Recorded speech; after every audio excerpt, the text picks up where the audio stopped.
Now you're welcome back. So for more reaction on Limerick's win on Sunday, I'm very happy to welcome a man who is, a mainstay there and has been for some time.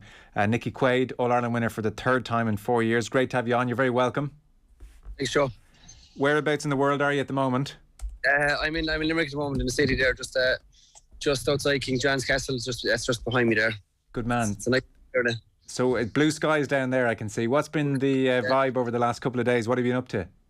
Yeah, it has, yeah. Sure, look, we had just kind of in our own company there the last couple of days, trying to enjoy ourselves and celebrate as best we can what we've it's obviously a great achievement, so these kind of things have to be celebrated, so it's nice to be able to spend a bit of time in the boys' company. And is that low-key enough now, given COVID and everything, or are you getting out to see people? I mean, obviously there's no homecoming. Yeah, no, it's totally different from, I suppose, 2018, where there was huge homecoming and going around to different clubs with the cup and things for a week and that sort of stuff. So there's none of that at the moment, really. It's just try and meet in our own little bubble, I suppose, and stick together as best we can, because obviously, look, everyone is still conscious of COVID. So how does number 3 compare to number 1? Look, I suppose they're all different in their own way, but they're just extremely satisfying. It's nearly a relief when the final whistle blows. That's kind of what you've been training for and aiming for all year. And when you finally get there, then it's probably a big sense of relief. But when you wake up then, yesterday morning and this morning, it's kind of a real sense of satisfaction that you've achieved what you wanted to achieve. I can imagine. And the manner of the performance as well must add to that satisfaction. Did you have a sense in the hours before the game or the morning of the game that something special was brewing? Did you feel the team were ready to put in a performance that good? Look, I suppose we did feel we were ready to perform, and I suppose that we were getting incrementally better each game. So look, I suppose we were just trying to concentrate on making sure that we did perform and get the best out of ourselves. And I suppose we were hoping then once we do that it would be enough. Look, that's all we try and do no matter when we go out. It's just to be better today than we were yesterday, that kind of thing. And I suppose just incrementally trying to improve each day, and that's the goal really. We focus on ourselves really and trying to get a little bit better every day. I don't know how much you can switch off in goals, probably not very much at all, but there must have been a couple of moments where you thought to yourself, geez, we're cooking here. To be honest with you, not until maybe 73rd minute when you kind of know then, look, even if they do get a goal or two, they don't have enough time to get it to pull it back, I suppose. In hurling, I've seen leads there, 9-10 points, stuff being whittled down very, very quick, and a goal or anything, a big score for one team, the momentum can just change hugely very quickly. So I suppose you're never really sure until that final whistle. But look, I suppose when 73rd minute, I think we had a free on where I don't know what the score was, but I knew at that stage that they just didn't have enough time to pull anything back. Yeah, I have a clip for you. Here's James Skehill. He's talking about you and the goal and your distribution. Just have a listen. When Limerick gets the ball poked out within 7 seconds, so when the ball passes the inline or passes, goes over for a score, whatever, and Nickie gets the ball and he's poked out within 7 seconds, Limerick have a 77% chance of scoring.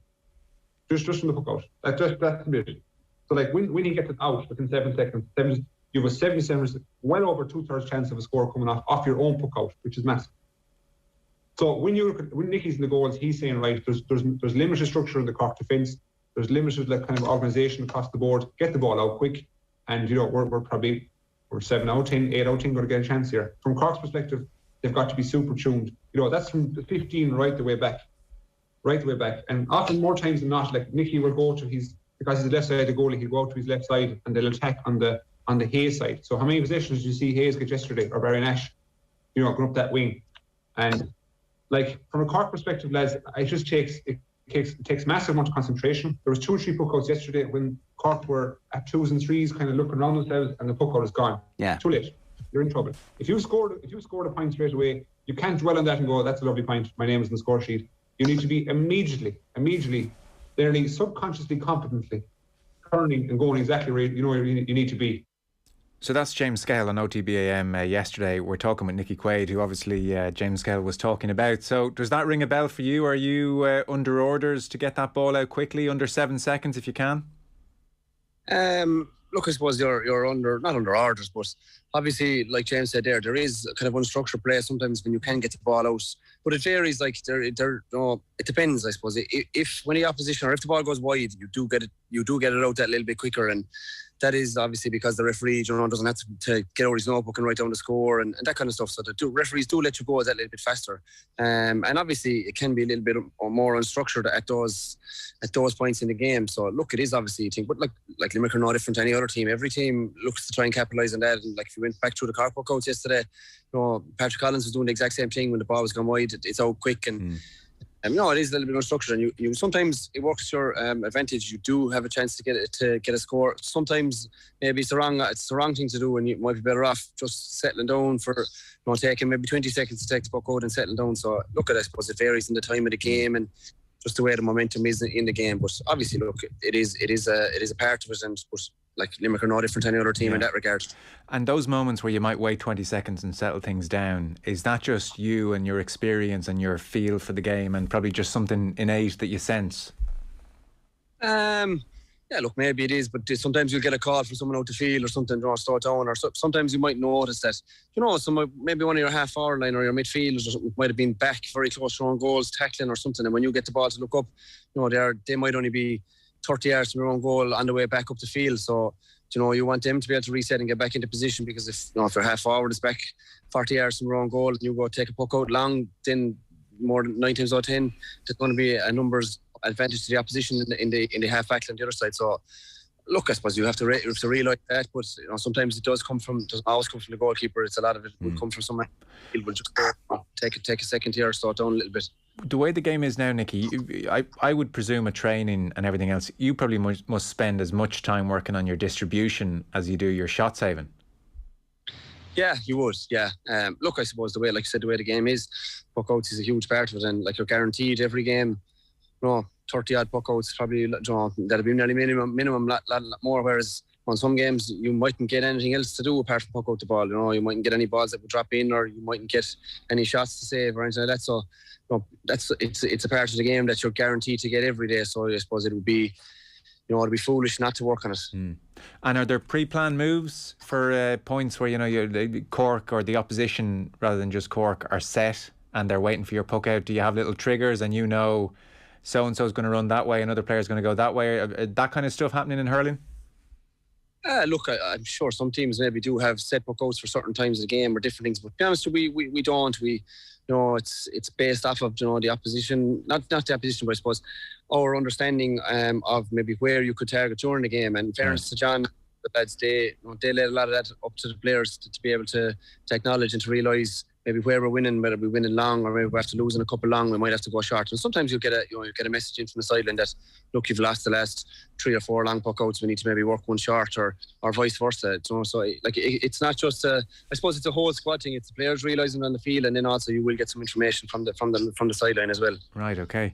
It's an amazing career you had. So you're with Limerick now, maybe coming up on 10, 11 years. First arrived as an outfield player. And then I think I was reading, was it Kieran Carey, who coached you at under 21, started using you in goal, and then when Donal O'Grady came in 2011, he put you back to goal.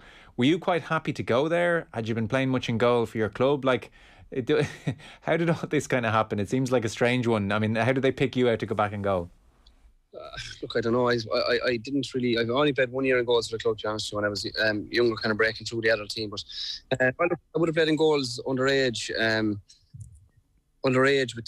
with Limerick and things like that. And I suppose maybe when Kieran came in, he just saw maybe that I was better suited. And then look, when Donal O'Grady asked me to go back in, I presume it was probably through Kieran. Kieran was the selector at the time, and Donal O'Grady would have never seen me really playing in goals when he was coming from Cork. So it was probably through Kieran really that asked me. And look, when it was put to me, talked to a few people, and kind of, because I hadn't played in goals maybe for a year or two, and just got their opinion on it. And I suppose they said, I was happy to try it. I suppose the way I looked at it was, they probably weren't really looking at me seriously for an outfield player. So if this was my chance to get on the panel, I was going to give it everything. And thankfully it's all okay in the end.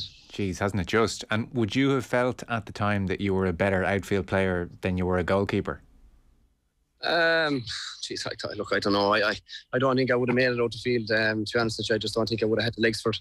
I don't think I would have made it out the field. So look, I'm happy with the way it worked out in goals. And look, like when I was young, I just wanted to put on a Limerick jersey. That was your dream. So to get the chance to do it, whether it's outfield or in goals or any kind of way to join a panel, I was just delighted to do it. You're 32 years age, so you're the old man of this team. It's I think the oldest outfield player is 28, and then the rest of them are all kids. Yeah, I made my senior debut. Kyle Hayes and Peter Casey played in the primary game, so it's What's been the big difference, would you say, Nickie? So you joined when Limerick, the senior team was at a low ebb, and there was a bit of strife, and then that got sorted out, and the county is built, I suppose, towards the last couple of years. What's the big difference in the general day-to-day working of a team, like now when things are really humming and going well, versus, I don't know, 5, 6, 7, 8 years ago when you're not at All-Ireland winning level?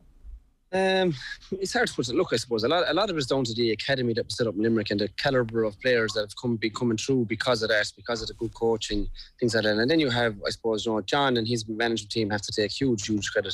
They have an unbelievable, I suppose, management group behind him, and it's just brilliant to. What they've done for us, it's hard to describe it. Just maybe the confidence that they have put into us, and then obviously the level of coaching, the level of professionals that they bring to us. It's just brought things on a new level, and I suppose everyone has got really close and a great bunch of friends. And like, I know it's a cliche and you hear it the whole time, but we are a really tight group, and that does really help. Paul Kinnerk seems to be an extraordinary brain as well in there, and we've seen with his tactics board at the water breaks. Give us a sense of some of the things he brings to the equation, because it does seem like he thinks about the game a little bit differently to a lot of people. He's without shadow of a doubt the best coach I've ever worked under. He's a genius, really. It's hard to describe what he does, but look, I suppose the biggest thing I find is that you'll be going into games, you're always very nervous and different things like that. And Paul would just speak, and when you just listen to him speak, and you just kind of grow in confidence, and you go, yeah, Jesus, yeah, what he's after saying there is, yeah, that's true, and that would probably happen. And he just kind of can give that, he can set that off to the players. And look, he puts these training sessions extremely difficult in there. The intensity levels are very high, and I suppose he exposes us to a lot of things that would happen at game time, and that's I suppose where he's got us today. So when you say he'll predict things in a game, because that's quite interesting, I suppose. So he might say that player there is going to get drawn out here, so if we've a runner in there and you pop it in, you'll find space. Those kind of little moments, is it?